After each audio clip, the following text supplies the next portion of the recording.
네, 안녕하세요. 오보입니다. 2022년 12월 17일 오전 11시 22분을 지나가고 있고요. 현재 비트코인 가격은 2,200만 원, 2,200, 4,000원, 5,000원을 유지하고 있습니다.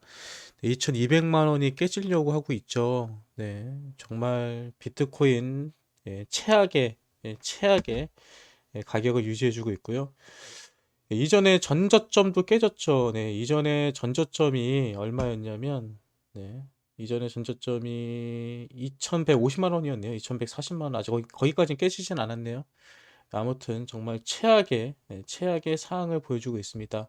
자, 그러면 지금 비트코인이 왜 갑자기 이렇게 떨어지느냐? 예? 비트코인이 왜 이렇게 갑자기 떨어지느냐를 우리가 좀 생각해 봐야 되겠죠. 저도 오늘 아침에 일어나서 비트코인이 왜 이렇게 많이 떨어지나를 생각해 봤는데 관련된 뉴스는 여기서 답이 나오더라고요. 얼마 전부터 우리가 코인 뉴스를 보면은 많이 주목되는 게 예, 거래소들이 고객 자산에 대한 증명을 한다 이런 얘기였거든요. 고객 자산에 대한 증명이 뭐냐면 많은 투자자들이 거래소에게 본인의 코인을 맡기죠. 지금 여러분들도 많은 본인의 코인을 어디다 맡기고 있습니까? 업비트에다 맡기고 있을 거예요. 업비트에다가 개인 지갑에다 맡겨놨겠죠. 근데 이거는 하나의 수치에 불과합니다. 여기에다 집어넣으면은 내 보유 자산에 보면 코인이 표시가 되잖아요.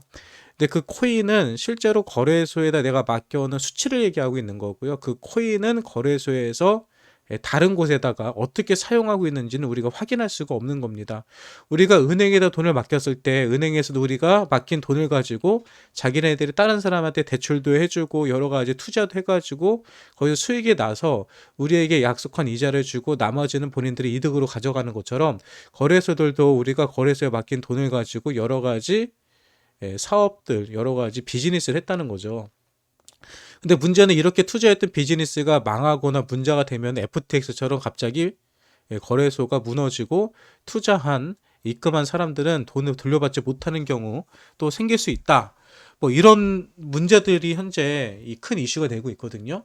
그래서 많은 거래소들이 세계적인 회계법인이 미자르에게 자신들이 예, 건전하다. 자기네들은 충분한 자금을 가지고 있다는 것을 증명해 달라라고 요구를 합니다.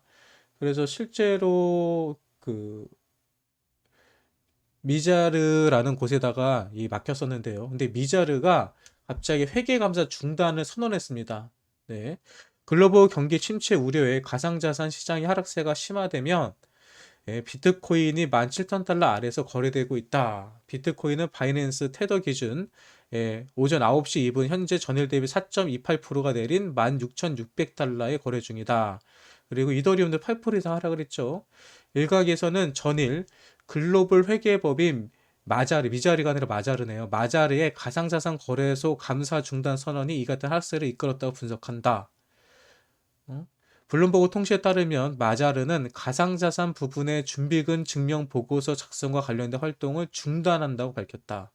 그동안 바이낸스, 크레토닷컴 등 가상자산 거래소들은 마자르와 협력하여 작성한 준비금 증명 보고서를 통해 재무 건정성을 증명해 왔으나 마자르의 회계 검사 중단 선언으로 신뢰성에 이혹이 생기게 된 것이다.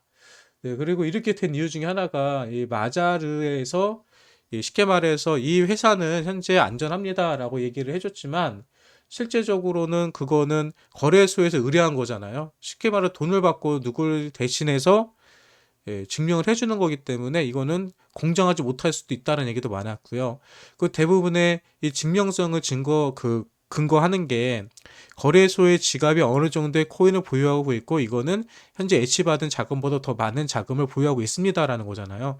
그런데 문제는 그 현재 가지고 있던 자금이라는 것은 일시적일 수 있다는 거죠. 예.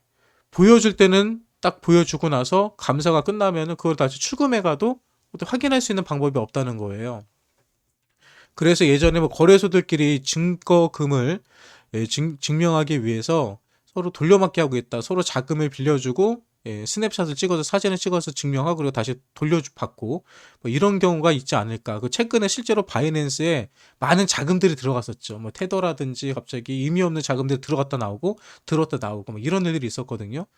예, 그래서 많은 사람들이 의문을 제기하고 있고 마자르에서는 이런 것들에 관해서 자기네들은 증명할 수 없다라고 나온 거죠. 네, 그래서 현재 바이낸스 관련된 이슈들이 참 많아요. 시장에서. 네, 바이낸스가 뭐 미국의 검찰들로부터 지금 뭐 조사도 받을 수 있다 뭐 이런 얘기들도 있고 아무튼 복잡합니다. 예. 그래서 현재 비트코인 시장은 많이 힘들다. 예. 그리고 거기다가 얼마 전에 있었던 연준에서 계속해서 금리 인상 기조에 대해서 얘기를 했죠. 뭐 이래저래 투자 심리는 최악이다. 자, 그러면 일단은 뭐 현재 분위기는 이렇다는 거고요. 그러면은 이제 제가 생각하는 연말의 분위기는 어떨 것인가?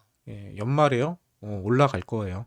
올라갈 거라고 더 강한 믿음이 생겼습니다. 그 이유는 제가 항상 그런 얘기를 하잖아요. 어떤 이슈 사항을 남겨놓고 가격이 떨어져 있으면 올라가고요.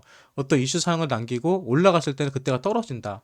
그런데 일단은 뭐 연말 랠리에 관해서, 산타 랠리에 관해서 많은 사람들이 기대를 하고 있고요. 또 그때가 오지 않을까라는 환상을 가지고 있습니다. 그런데 세력들 입장에서는 결국은 코인 같은 경우는 투자 심리 가지고 움직이거든요. 어떤 실물 경제가 있는 게 아니기 때문에 그런 자기네들이 아주 작은 돈을 썼을 때 크게 올라갈 수 있는 타이밍, 그리고 아주 작은 악재로도 가격을 크게 떨어뜨릴 수 있는 타이밍, 이런 것들을 노리거든요. 근데 연말에서는 조금만 매수세가 들어오고 조금만 분위기가 좋아져도 여기저기서 자금력들이 들어올 수 있거든요. 야, 연말 랠리다, 산타 랠리다, 지금은 투자해도 괜찮을 것 같아 라는 분위기가 금방 일어나거든요. 지금 많은 사람들이 산타랠리가 올 것인가 말 것인가에 대해서 기대를 하고 있는 상황이기 때문에 시장에서도 아주 작은 움직임으로, 아주 작은 호재로도 펌핑을 일으킬 수도 있죠. 그래서 제가 개인적으로 생각했을 때는 세력들이 이 기회를 놓치진 않을 것 같다. 세력들이 이 기회를 놓치진 않을 것 같다. 그리고 언제까지 가격이 계속 하락할 수만은 없습니다. 지금 자리가 충분히 바닥이다. 바닥이라 얘기하는 이유는 채굴 업체들이 지금 줄 파산하고 있거든요. 채굴업체가 무너지면은 비트코인의 블록체인 노드 생태계가 다 무너지기 때문에 이게 계속 지속되지 못합니다. 제가 계속하지만 항상 비트코인의 최악의 바닥 자리에서는 어떤 얘기가 나왔다? 채굴장들이 도산한다라는 이야기가 나왔습니다. 그리고 그 자리가 바닥일 수밖에 없어요. 이 생태계가 없어지지 않는 이상은. 비트코인이 사라질 거다라고 생각하시는 분들은 지금이라도 정리하시고 새로운 투자처를 찾아보시는 게 맞으시고요. 나는 그게 아니다. 비트코인은 올라갈 수 있다라고 생각하시는 분들, 비트코인의 사업은 절대 무너지지 않는다고 생각하시는 분들은 지금이 정말 최고의 투자 적기시가 아닐까 생각합니다. 왜? 그동안에 비트코인을 가장 저렴하게 가지고 갈 수 있었던 사람들은 바로 채굴장을 운영하는 사람들이었습니다. 근데 지금은 우리가 채굴장을 운영하는 사람들보다 더 저렴하게 비트코인을 획득할 수 있는 기회이기 때문이죠. 네. 오늘 토요일 오전입니다. 점심 식사 이제 맛있게 하시고요. 비트코인 떨어진다고 너무 힘들어하지 마시고요. 연말에는 다 같이 웃는 날이 오지 않을까 저는 확신을 합니다. 네, 그러면 오늘 영상 여기서 마치도록 하고요. 네, 구독과 좋아요, 영상에 도움이 되셨다면 눌러주시면 감사하겠습니다. 저는 조금 있다가 오후에 다시 소통 방송, 생방송으로 실시간 방송으로 찾아뵙도록 할게요. 지금까지 오프였습니다.